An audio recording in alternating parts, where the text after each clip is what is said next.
Olá, este é o Pink Talks, um podcast voltado para as mulheres que desejam ter mais autonomia e conhecimento sobre a sua saúde. Eu sou a doutora Rebeca Neves Heinzen, sou médica ginecologista e mastologista, professora da Universidade Federal de Santa Catarina do curso de Medicina e doutora pela Universidade de São Paulo. E hoje eu trouxe um tema muito diferente para a gente conversar, algo que a gente não vê por aí nos demais canais de saúde, que é sobre pulmão e saúde da mulher. Quais será que são as diferenças e o que a gente pode cuidar para ter mais essa autonomia na nossa respiração? Para isso, eu trouxe como convidada a doutora Gláucia Hainden, pneumologista, especialista em doenças intersticiais pulmonares e doutora pela Universidade de São Paulo. Ela é membro da Comissão de Câncer da Sociedade Brasileira de Pneumologia e Tisiologia e eu achei muito fofo, porque ela falou que ela também é mãe da Dora e da Nina. Seja bem-vinda, Gláucia. Olá, obrigada, Rebeca. Estou muito feliz de estar aqui. Esse é realmente um assunto palpitante e eu acho que é quase inédito, né? Eu tô acompanhando a Gláucia nas redes sociais e eu vi, assim, que ela é uma pneuma entusiasta, assim. E eu achei muito legal, porque realmente eu não vejo muito, nós temos essa comunicação sobre doenças pulmonares e algo que é extremamente prevalente, né? Então, todo mundo já teve asma na infância, ou tem algum problema decorrente do cigarro, alguma alergia, fica com aquelas tosses alérgicas. Então, explica pra gente, assim, por que é importante a gente falar de doenças pulmonares e se tem alguma diferença pra gente ter o foco na nossa saúde como mulher. Eu acho que é importante porque não é muito falado, né? Sim, a nossa saúde, de maneira geral, é atravessada pelo fato de a gente ser mulher. Acredito muito nisso. A gente tem aí as fases reprodutivas, depois menopausa. Acho interessante a gente falar um pouco. Acho que tem bastante diferença. E até em estudos, assim, os maiores, pelo menos da pneumo, as mulheres ainda são um pouco negligenciadas, são minoria nos estudos. Então, olha, até para a gente fazer tratamento, né, a gente vai precisar conversar mais. E eu acho que a gente tem mais acesso à saúde por causa de frequentar aí um médico da família ou da ginecologista, né, no caso. Mas eu acho que não chega a alcançar a saúde respiratória. Então, acho que essa é uma boa tentativa, acho que vai ser um papo bem legal. Estou bem feliz. Bom, eu espero que vocês gostem e me conta uma coisa, tu falou dessas mudanças que a gente tem ao longo da vida, né? Então, a gente passa por um período, muitas de nós vamos passar por um período gestacional. Toda mulher que já foi grávida sabe como a gente fica mais ofegante, como é difícil a gente respirar, né? E depois a gente também vai passar por transições aí bem importantes, que é principalmente o período de menopausa, que tem se falado muito de todas as alterações, mas a gente, de novo, fala pouco da parte pulmonar. Fala um pouquinho o que essas alterações que a gente passa pelo longo da vida pode afetar, assim, a nossa capacidade pulmonar, por exemplo. Vamos lá. Primeiro que a dispneia, né, que é o jeito que a gente chama a falta de ar, ela é um sintoma muito atribuído, assim, muito complexo e muito atribuído à parte emocional, que é muitas vezes erroneamente, mas às vezes faz sentido, atribuído a nós mulheres, né? O que nos faz muitas vezes negligenciar esse sintoma. Esse cansaço é porque eu tô acima do peso, esse cansaço depois eu vou ver, enfim. Na gestação, por exemplo, a gente tem alterações, então, fisiológicas, né, musculares, diafragmáticas, que fazem a gente ter o cansaço. Mas aí a gente atribui a anemia, o cansaço ali da gravidez mesmo, e não se cuida. Mas também, por exemplo, importante a gente falar, a asma na gravidez pode piorar em 1/3 dos casos, né? Ou a paciente já tem o diagnóstico ou ainda não tem. Eu falo da asma, mas isso vale para todas as doenças respiratórias. Ela torna uma gravidez de alto risco, né? Porque a gente fala muito de nutriente, tomar o que precisa para passar pela placenta, mas vamos lembrar que a gente precisa de oxigênio também para formar um ser humano, né? É meio óbvio, mas eu acho bem bom esse negócio do oxigênio, porque eu falo muito isso para o paciente que ronca. E daí eu falo, tá, mas tu não tá respirando, a gente precisa do oxigênio, né? Exatamente. Faz parte do metabolismo desde lá da célula, né? E é o pulmão que vai colocar para dentro do nosso corpo o oxigênio. Aí já acho legal a gente falar da menopausa, muito importante também, né? A gente, com as alterações hormonais, ganha um pouco de peso, então pode ter mais falta de ar e cansaço, mas uma das coisas mais relevantes é o sono. Né? Aumenta muito. A grande queixa das pacientes. Isso, menopausa e o envelhecimento em si, né? Então, a gente aumenta muito os distúrbios de sono, principal ali insônia. Acho que vale a pena, fica já a sugestão de você trazer alguém só especialista em sono, da maneira mais psiquiátrica, que eu acho que vale a pena, mais da parte mais respiratória, mecânica, dá pra gente falar em apneia do sono, né? Que chega a 50% das mulheres pós-menopausa. Então, é muita gente. E o que isso traz, né? Além do barulho do ronco, que sim, tem um efeito social, de reclamação do marido, mudar de quarto, enfim. Muitas vezes é o contrário, mas as mulheres são o foco aqui. Mas também risco cardiovascular, alterações neuropsiquiátricas, né? E um sono que não vai ser reparador. E a gente vai colocar, às vezes, tudo na conta da menopausa em si, né? Ou da velhice, enfim, do ganho de peso. E muda muito a qualidade de vida a gente cuidar do sono. Então, se você está na menopausa, vale a pena checar. É bem importante isso que tu falou, porque eu acho que a insônia é realmente uma das principais alterações que nós mulheres sofremos na menopausa. Muitas das insônias vêm em decorrência das ondas de calor, né, que acabam fazendo a gente despertar, mas algumas mulheres não têm. A única queixa é, eu acordo, eu desperto. E daí a gente às vezes vai investigar, tu ronca, elas, não sei, ou eu ronco. E é importante fazer essa investigação, porque a gente consegue melhorar, né, e tem exame pra gente avaliar isso. Isso. O exame padrão ouro é uma polissonografia, né, que você faz em laboratório, vê a parte neurológica também, mas hoje em dia, para quem é alto risco, a gente pode fazer um que é tipo um oxímetro no dedo, faz em casa e leva para selar o dado. Porque as pessoas não gostam muito dessa ideia de dormir fora de casa. E é um tabu, né, roncar, né, muitas vezes vai... É um tabu, é uma brincadeira entre marido e mulher, Isso.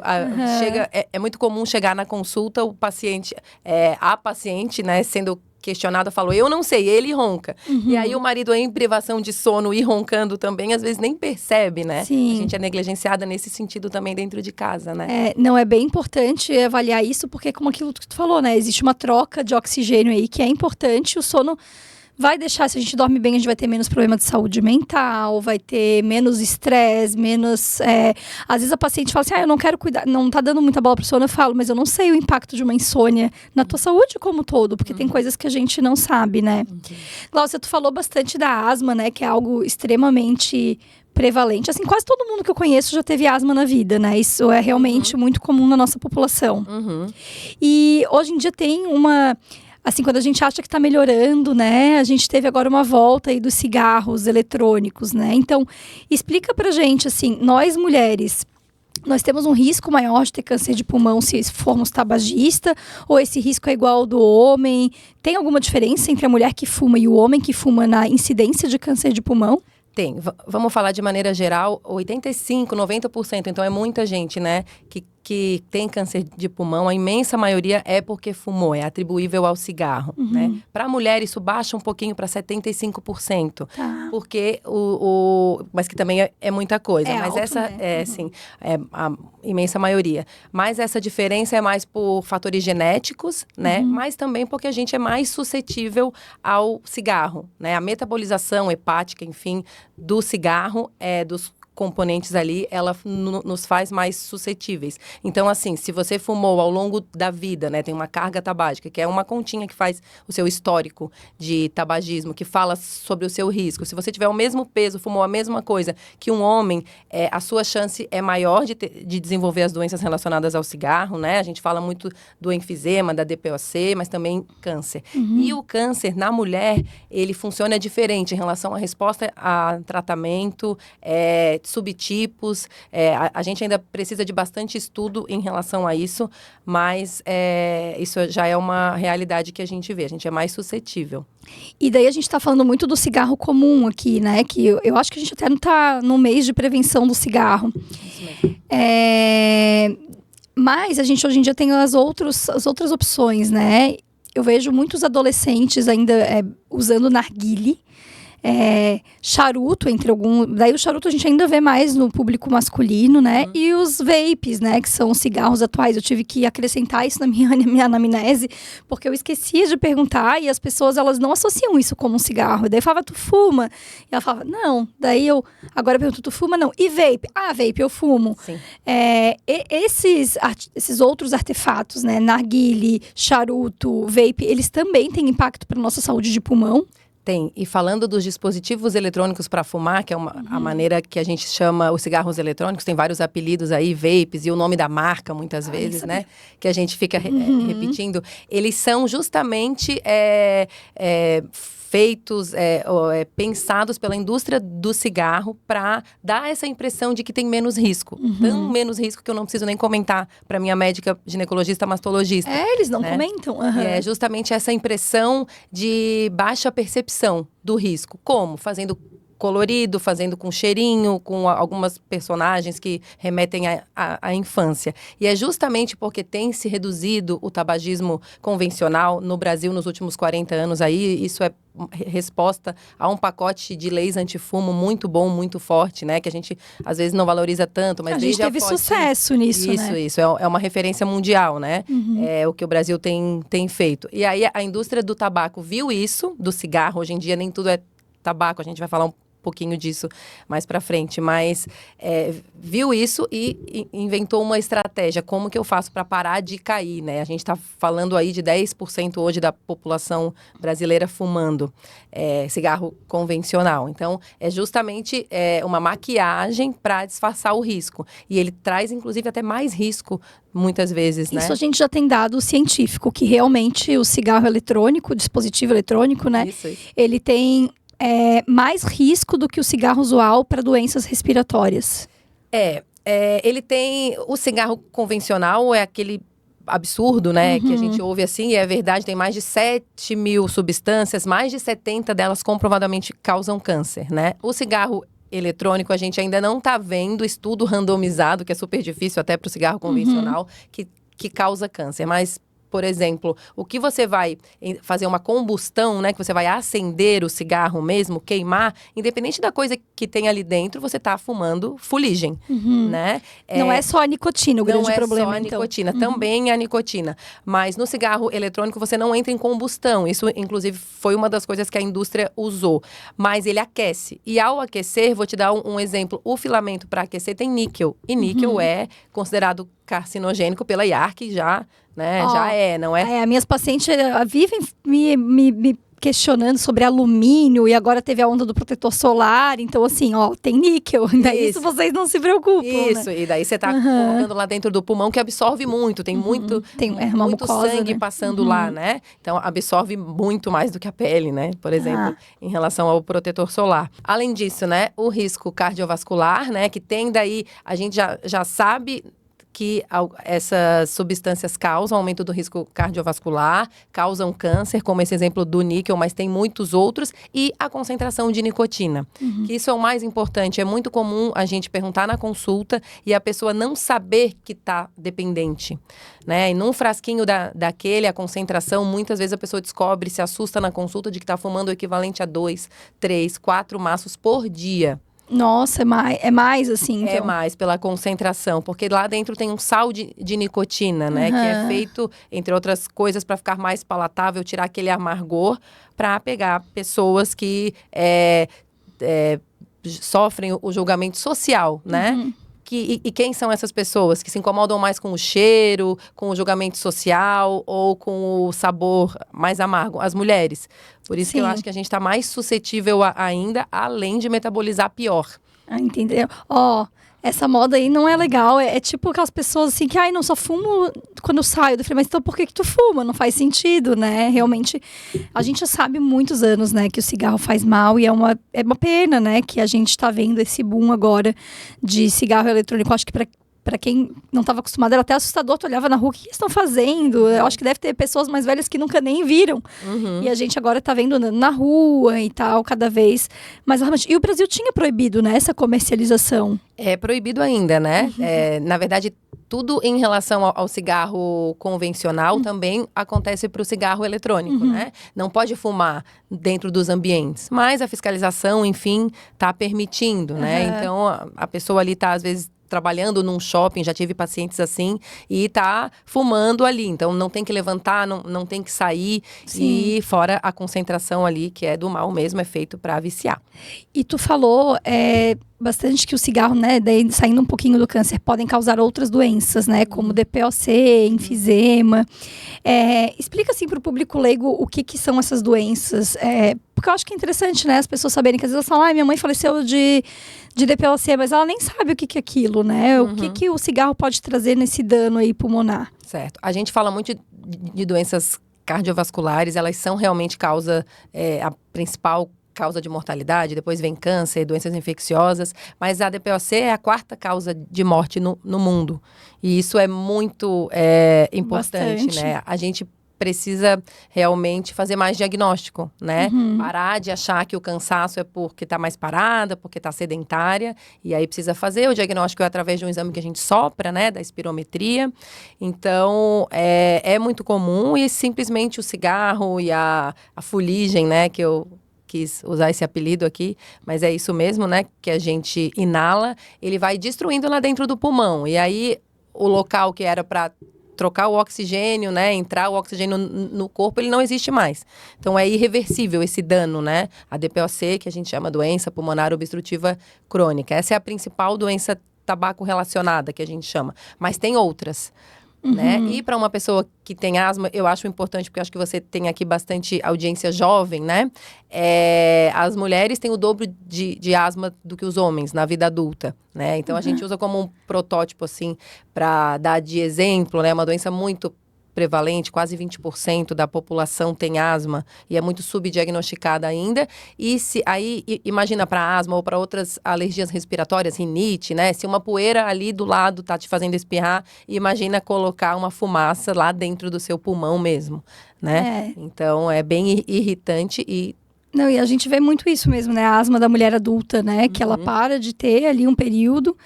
Eu fui assim, eu tinha na infância, daí fiquei um período sem, e daí quando voltei a morar aqui em Florianópolis, foi batata. Eu voltei a ter crise de asma, graças a Deus não tão frequente, né?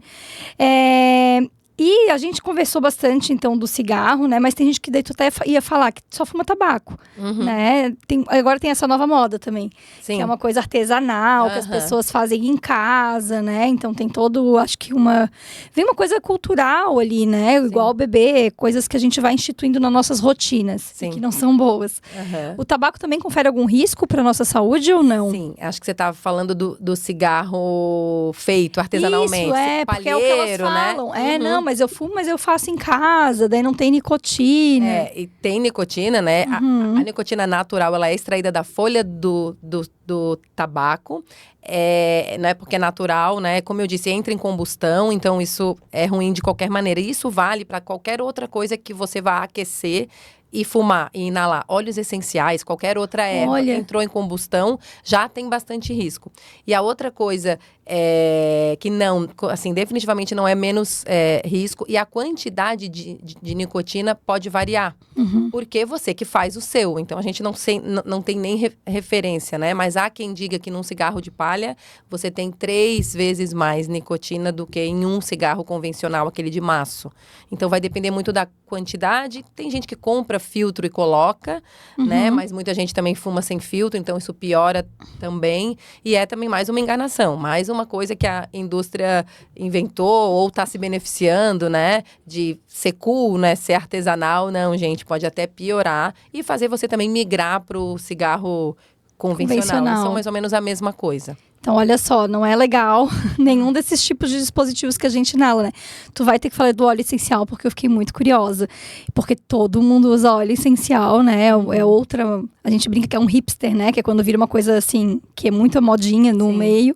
Para várias coisas. Eu vejo isso no meu consultório. É claro, o cheirinho é muito agradável, né? Mas ele pode fazer mal, então... Pode. Saiu até um estudo recente, as pessoas vieram me perguntar bastante. Sim, ele é um irritante, então ele vai piorar a asma, ele vai ser irritante até para quem não tem doença pulmonar e tem algumas evidências já de aumentar o risco de câncer. Olha isso. Então, É porque as pessoas extrapolam, né, aí. Se a sua saúde mental depender disso, uma vez na semana, uma vez no mês, enfim, ambiente arejado, porque a ventilação influencia bastante, ok, né? Se você achar que isso te relaxa mais, porque a gente é muito complexa, né? Não é exatamente isso. Mas tire de perto do seu nariz, de dentro do seu pulmão, de jeito nenhum. E entender que faz um pouco mal para tentar evitar, usar com parcimônia se você fizer questão. E a gente falando aqui um pouco de asma, né? Tem muito muitas pacientes que a gente orienta a fazer atividade física e fala, ai, não dá, minha asma fica péssima. E eu lembro, as coisas que a gente lembra, né? Que quando eu era pequena, como eu tinha asma, uma das minhas recomendações é faça natação. Existe essa recomendação, assim, asma e atividade física, ela tem alguma relação ou não? Asma e atividade física, sim, faz parte do tratamento. Você precisa fazer para controlar peso, porque obesidade e sobrepeso tem relação também com descontrole da asma, com as crises, enfim. E a atividade física fora perda de peso também faz parte do tratamento. Que atividade física? A que você conseguir fazer. Em relação à natação, é uma lenda. Tá. Assim, tem até Mas tu já ouviu isso também, né? Sim, muito comum. As pessoas querem fazer natação e às vezes não querem fazer outra coisa e fazem natação por causa disso. Isso. Porque a natação, até pelo ambiente quente, úmido, poderia até piorar, a depender da pessoa, dos gatilhos para as crises. Então, assim, você quer fazer natação, vem cá, vamos tratar sua asma, pode nadar. Agora, você se forçar a fazer um esporte que tem que sair molhada e tem que... É toda uma função, né? Por causa disso, não. Vai fazer sua corrida, sua academia, ganhar força, né? Isso vale para a saúde da mulher no geral, também na verdade, vale para o pulmão. Para tudo, né? Se a gente for ver, assim, sempre quando eu trago alguém aqui, eu quero discutir alguma coisa, é tudo, assim, fora exceções, assim. Na semana passada eu gravei um podcast que era de câncer de colo de útero, causa o HPV. Ok, né? Mas salvo várias exceções, assim, atividade física, ela faz parte do tratamento, né? Faz parte dos E tratamentos. a gente precisa, às vezes, perder um tempo pra falar, né? Porque não é só falar assim, tá fazendo atividade física, tem que fazer. A gente tem que explicar, ok, tem esse mito da asma, né? Ou que não pode, ou que pode. É muito comum, eu atendo bastante adolescente, a mãe vir junto e vir pedir um papel para sair da educação física. Então, assim, vou te dar um papel pelos próximos 15 dias, que é o tempo para começar a atuar o tratamento, né, inalatório. E você precisa fazer a educação física, né? E não o contrário. Já tem melhorado, tem diminuído, assim. Era mais comum no começo da minha carreira. Bom, e a gente falou bastante aqui do cigarro, né? E a gente sabe que é fácil a gente falar para mandar parar de fumar. E que a gente orienta isso, mas no fim ele é um dispositivo que acarreta um vício, né? E não é tão fácil assim para paciente, né? O que a gente tem hoje em dia de estratégia para ajudar essa paciente a tentar parar de fumar? Certo. Coisa número 1, isso que a gente está fazendo aqui, comunicar, né? Que isso realmente é uma doença, né? Que não é porque você é fraca ou porque você não quer parar, ou porque, né? Então, assim, é uma doença, é uma dependência, que nem qualquer outra, com algumas variações, mas que nem qualquer outra. E que sim, existe tratamento. Aí o tratamento se divide em repor nicotina de alguma maneira, né? Adesivo e pastilha, aqui no Brasil é mais ou menos isso, goma de mascar. Que você vai desmamando com o tempo, com acompanhamento médico. Tem os não nicotínicos, que é atuar lá no sistema nervoso central, reduzindo a vontade de fumar. E tudo isso, e mais importante, às vezes até isoladamente, psicoterapia. Né? Você precisa fazer, mais comumente, a cognitivo-comportamental, mas que é o que tem mais estudo, mas você precisa de acompanhamento médico e psicológico de perto. Isso é o mais importante para parar de fumar. Mas tem solução, né? A gente tem boas respostas com esses tratamentos. Sim, é difícil para todo mundo, né? Acho que eu falo isso não para desencorajar, mas para dizer é sofrido mesmo, né? Mas é aquela coisa de um dia de cada vez. Se eu só te falar, Rebeca, numa consulta, até você que não trabalha com o pulmão exatamente, você quer parar, dá para parar, 2 minutinhos que você gasta ali, já aumenta a chance em relação a não fazer nada. Então, vale para todos os profissionais de saúde que vão nos ouvir, né? Conversa sobre aquilo, você não vai lembrar do cigarro. Não, eu agora tô na fase que eu falo que vai ficar feio. Eu falo, a pele vai ficar feia, o dente vai ficar feio, porque a mulher se importa muito com a estética, exatamente, né? Exatamente. E eu tenho, assim, uns pacientes que eu penso, não acredito que tu fuma, porque é linda, mas daí sorri, a gente vê que tem um sorriso já com uma coloração diferente, né? A pessoa fica com... Tem muito impacto. Quem tá acostumado a ter esse olhar, né? A gente pisa no consultório, a gente já sabe, né? Sim, que a pessoa fuma. É muito característico, assim. Então, fica a dica. E eu tenho uma resistência, algumas pessoas quererem passar de fumar, porque elas vão parar de fumar porque elas vão engordar, né? Isso é verdade, elas acabam ganhando um pouco de peso. Sim, mulher mais que homem, a média é entre 4 e 6 quilos, por isso que atividade física também faz parte do tratamento para parar de fumar, é um dos pilares mesmo, né? Porque vai reduzir a ansiedade, a fissura, que é a vontade, mas também para controlar compulsões alimentares aí. O que a gente dá de dica é usar um kit fissura, substitutivos orais, porque a parte da mastigação tem muita influência, mas usar uns de baixa caloria, cenoura, pepino, cravo, evitar aí doce, chocolate, bala que seja com açúcar, porque aquele além de hábito de piorar estar os dentes. sempre, Isso, né? isso faz parte, né? Umas pessoas mais, outras menos, mas a parte da mastigação influencia para parar de fumar. E acho que precisa também ter uma paciência de quem tá ao redor, né? Porque elas ficam um pouco... Eu tive uma experiência de uma pessoa que parou de fumar próxima a mim. Realmente ela muda bastante o humor, assim, durante Sim. um período, né? Sim, ela tá em tratamento, né? E daí, Eu acredito que assim... sim. Que bom, a gente teve sucesso, graças a Deus, mas eu espero que quem está escutando aí e que tenha algum familiar que queira parar de fumar, que a pessoa seja uma mão, né? Que a pessoa realmente seja assim, ó, vamos junto, ó, tem dias que tá mais irritado, vai sair para caminhar, né? E vai fazendo essas substituições. E assim, o ganho de peso, acho que às vezes até um endócrino junto consegue hoje em dia controlar, né? Porque a gente fez um podcast de obesidade, de sobrepeso, e assim, a gente tá caminhando muito bem nessa área. Para cigarro a gente tem muito menos pesquisa, né? As pessoas, a indústria que tem uma não indústria quer... forte, né? Tu sabe que um dia desses, uma pessoa muito importante nos Estados Unidos na área de saúde pública escreveu eu nem sei o que foi, mas foi uma notícia que falou assim, a gente vai tentar fazer com que o álcool tenha uma campanha tipo cigarro. E daí eu olhei aquilo, é impossível, né? Uma indústria, e eu acho que daí o álcool é até pior, porque tem uma coisa cultural muito pesada, né? E a gente tá falando bastante de cigarro e câncer, né? E para quem que eu preciso me preocupar, assim? Quando que eu preciso fazer exames para investigar um câncer de pulmão numa paciente que fumou ou que fuma, né? Bom, é muito importante, a gente está muito em cima disso atualmente para divulgar, para que fique, espero que em pouco tempo, talvez mudou demore bastante, um pouco, né? igual é a mamografia que a gente sabe, fez a idade, tem que fazer, Papa Nicolau, enfim, os exames do endoscopia, colono, né? A gente já está sabendo, né? E é um outro passo, mas para rastreamento de câncer de pulmão, né? Se você, né, segundo estudos brasileiros, né, tem 50 a 80 anos, fumou 20 anos maço, que seria 10 cigarros por 20 anos, ou 20 cigarros por 10 anos, ou mais que isso, você tem indicação de fazer uma tomografia de tórax de baixa dosagem, então a radiação não é um problema, né, para tentar detectar um câncer de pulmão inicial e aumentar aí a sobrevida. Como eu disse, é o segundo que mais mata, né? Ele é muito encontrado em estadiamento muito avançado, né? Com uma sobrevida ali de 5% em estadio 4 em 5 anos. Então, ele é ruim mesmo, né? E o custo é muito alto também para tratar esses pacientes.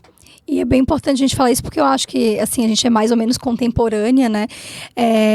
Eu lembro da faculdade, a gente não tinha essa orientação, mas também eu lembro que o câncer de pulmão era basicamente, infelizmente, uma sentença de morte. Sim. Eu tive uma avó que faleceu de câncer de pulmão porque era tabagista. E eu sempre penso que talvez hoje em dia ela estaria viva, né? Porque eu acho que como a gente começou a mudar um pouco os desfechos com as novas terapias, aí agora talvez faça sentido em a gente rastrear, porque a gente tem uma solução melhor, né? Sim, mas o que a gente quer é o tratamento cirúrgico curativo, né? De estadiamentos bem precoces, que a gente só encontra hoje em 10, 15% dos casos, quase ninguém. Muito pouco. Então o que a gente quer é isso, e com os programas de rastreamento, você falou em 2 anos, que voltar em 2 anos, tem estudo já falando que o paciente que tem uma tomografia boa, normal, sem nenhum achado... Mas isso é ninguém, né, Glaucia? Não, mas que tem nódulo, né? Eu digo que sem o nódulo mesmo, a suspeita de câncer, ele poderia voltar em 2 anos. Isso a gente já tem estudo. Mas sim, 10 anos atrás a gente não tinha quase nada. Mas a melhora, né, dos tratamentos de imunoterapia é muito importante, mas ela é cara, né? Super, E vale muito mais a pena prevenir, né? Não começar a fumar, parar de fumar, independente do momento, até para tratamentos oncológicos outros, né? Ou outras doenças até não oncológicas, né? As ginecológicas, enfim, endometriose, ou os cânceres, mama, enfim. Se você para de fumar, os resultados são melhores, a toxicidade da quimioterapia é melhor. Isso tudo com estudo confirmado. Então, sempre vale a pena parar de fumar. Então, se você fumou, tem mais que 50 anos, pergunte para o seu médico. Ó, fica esse alerta aí. Então, quem tem 50 anos e fuma ou já fumou, conversa com o médico se já não tá na hora de fazer uma tomografia de tórax. É um exame indolor, né? Isso, baixíssimo e a gente faz com essa risco. baixa dosagem, Isso então tem bem mesmo. menos radiação do que uma tomografia convencional. Isso mesmo, vale a pena. Então, eu acho que isso é um alerta e eu acho que a gente tem que divulgar isso porque é uma coisa fácil, acessível para quem tem, né? Principalmente quem tem um acesso mais fácil à saúde. Então, conversem, né, com seus médicos. Acho que isso traz bastante informação para nós. E foi bem bom tu falar isso, assim, porque daí se não tiver nada na tomografia. Porque eu sempre brinco com as minhas pacientes. Como eu peço muita tomografia de pulmão, né? Porque eu trato pacientes oncológicos. Certo. Eu sempre já aviso, vai ter alguma coisa, não se preocupe, tá? Vai aparecer um granuloma, um nódulo. Porque a gente tem muita infecção respiratória ao longo da vida, né? Isso vai formando cicatrizes no nosso pulmão.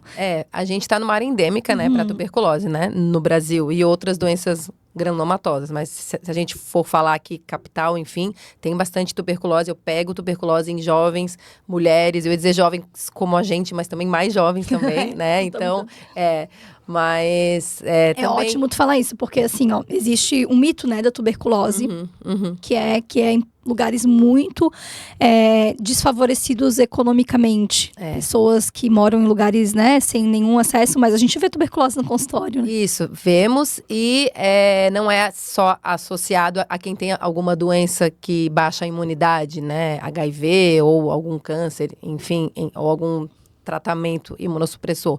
Pessoas com uma imunidade boa, digamos assim, tem tuberculose. A gente tem que parar com esse tabu, né? E é uma doença assim que tem tratamento, tem cura e pode não dar sequela, ou as sequelas são perfeitamente contornáveis também. E além da tuberculose, o que mais que a gente tem de doença pulmonar que é muito prevalente assim na nossa população? Pneumonia, né? Uma das que mais mata, né? Idosos também, né? E pessoas com doenças não controladas, né? Doenças pulmonares relacionadas a doenças reumatológicas, que também são mais comuns em mulheres. Eu acho que valeu a pena citar, achei legal. As doenças autoimunes, assim. Doenças autoimunes, muitas pegam o pulmão, né? Ou inflamam o pulmão, ou fibrosam o pulmão, ou infecções mais oportunistas, né? Por causa do tratamento da imunossupressão. E a pneumonia ainda mata, né? As pessoas, um dia desses, uma pessoa... eu gosto de contar os causos aqui. Mas um dia, acho que foi uma amiga ou uma paciente que estava me contando que alguma pessoa próxima internou por uma pneumonia e morreu. E ela contou assim, aquilo achando... Meu Deus, mas como que alguém morre de pneumonia? Daí eu falei, as pessoas morrem, extremamente comum. Infecção é uma coisa extremamente grave. E a gente tem uma vacina, né? Pra fazer. E quem que tá indicado fazer a vacina da pneumonia? Todo mundo pode fazer, se quiser, vale a pena. Mas idosos ou acima de 60 anos, então, ou pessoas com imunossupressão por doença, por tratamento, merecem fazer a pneumocócica, né? Antipneumocócica. Então, ó, para quem tem acesso aí também, procurem aí uma clínica de vacina para fazer. E a gente também tá em campanha da influenza, né? Então, lembrem aqui em Florianópolis, que é onde é gravado o nosso podcast, dá para fazer no posto, eles ampliaram a vacinação. O que a gente mais vê agora, até nas redes sociais, tô triste porque não tomei a vacina quando tu falou lá em abril, tome, né? Porque mesmo para pagar, ela é mais barata do que ela é bem mais todas barata que as outras vacinas que a gente paga, né? Isso, né? Mas abriu no posto, gente, tome, porque a gente precisa de 14 dias pelo menos para fazer a imunidade. Então, precisa tomar, né? E aí agora já pegou, eu vou esperar melhorar, e aí agora mais 15 dias e o inverno ainda nem começou. Mas é antes tarde do que nunca, tomem. Aproveitem, vacinem-se. Acho que doença respiratória, a gente tem uma gama ampla de vacinas, né? Então, no último podcast, a gente só falou de vacinação de HPV. Agora eu vou lembrar aí da vacina da pneumo, e COVID, da influenza, né? E da Covid. Aqui no estado, eu percebo, os meus pacientes usam muito pouco a vacina da Covid. Muito pouco. Tu sabe que a outra conversa que a gente teve aqui foi a mesma discussão. Que a gente vacina pouco aqui em Santa Catarina. E a Covid a gente também tem que fazer anual. A recomendação é essa. Sim. Tá? Porque às vezes a pessoa fala, já fiz as 2 doses, não quero mais fazer, né? A gente tá na 6ª dose, gente. Tô atrasada, eu fiz 5. Eu fiz recentemente grávida, sim. Então estamos na 6ª. Se você não passou pela bivalente ainda, que é aquela que deu mais reação, enfim, você tá mais atrasado ainda. Tá, então fiquem, né? Eu acho que já deu pra gente ter bastante tempo aí de acompanhamento, não tá causando nada, né? E a gente tem uma segurança nisso.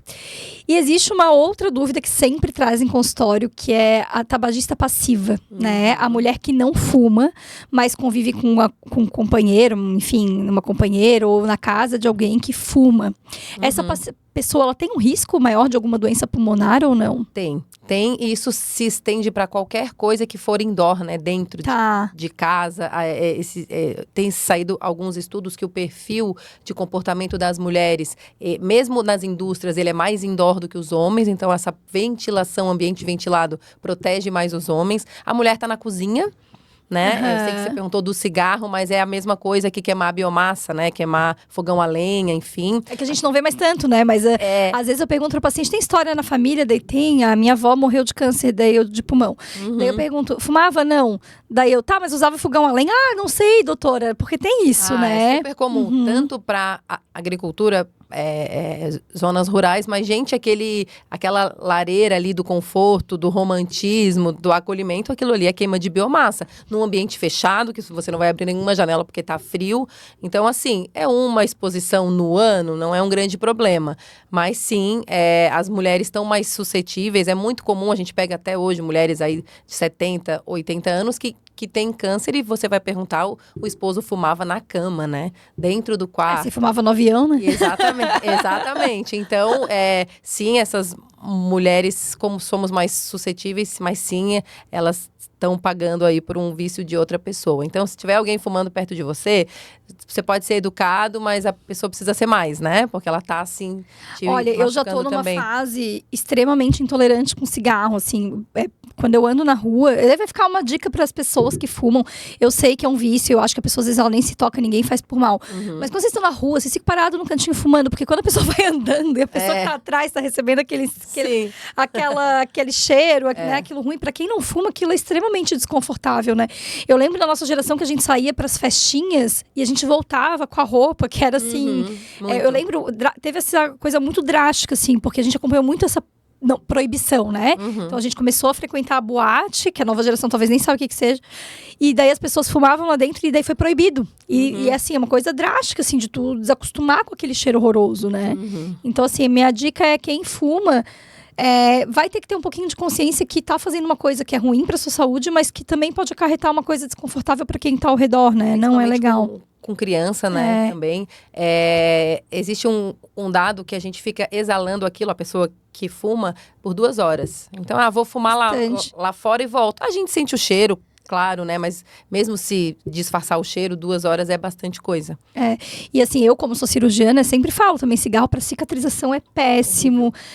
Eu sou casada com um cirurgião plástico, ele contraindica, ele fala, não faz cirurgia plástica, a não ser que tenha um tumor de mama, que precise reconstruir a mama. Claro. E daí, falando um pouquinho mais dessa cessação e dessa dificuldade de parar, a própria diminuição já faz bem, né? Eu acho que 2 coisas que eu queria que tu falasse, Glaucia, se só diminuir, então a pessoa fuma uma carteira. Às vezes ela fala, doutora, não, mas eu diminuí, agora eu fumo 10. Pra quem não sabe, uma carteira tem 20 cigarros. Isso mesmo. Né? Se isso já tem algum impacto bom pra ela, tá? E se a paciente, às vezes, ela tem 60 anos, ela acha que, pra que eu vou parar agora, né? Já, tipo assim, o dano já foi feito, então aqui estou, né?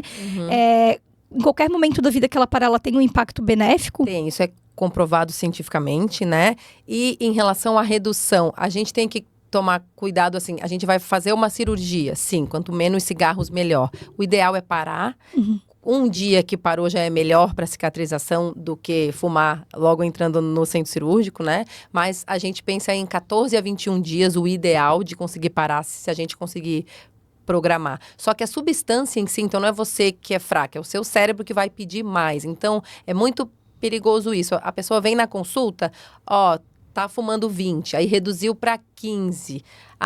Beleza, daqui 2 meses, 3, a pessoa volta de novo, tá fumando quanto? 18. A pessoa não lembra, mas eu anotei. E a pessoa tá fumando, a mulher, né? Tá fumando de novo os 20 cigarros. Então, o cérebro vai pedir mais, não é você. Né? Então, é muito arriscado. É melhor do que nada, mas a gente não trabalha com política de redução de danos. É isso também que a indústria tenta vender. Raras exceções, se a pessoa tiver outra dependência, uma doença psiquiátrica com mais difícil tratamento, a gente pode pensar. Primeiro vai parar uma droga, entre aspas, aí mais pesada. Então, a gente pode trabalhar... A gente vê isso muito, né? Ex-usuários sendo bem viciados no cigarro. Eu vi muito... conversar nas mídias sobre o cigarro na minha adolescência, pré-adolescência, e meio que como a gente conseguiu ter um sucesso nas campanhas, a gente parou de dar informação pro público, né? Acho que a gente tem bastante estudo ainda, cada vez mais, mas o público não tá mais sendo falado, tanto que veio com tudo os outros dispositivos, e agora a gente tá fazendo uma outra conversa, né? Tudo de novo. Então, assim, eu tô adorando saber um pouquinho mais sobre... Acho que a gente sai um pouquinho dos temas que a gente vê usualmente nas questões de saúde, né?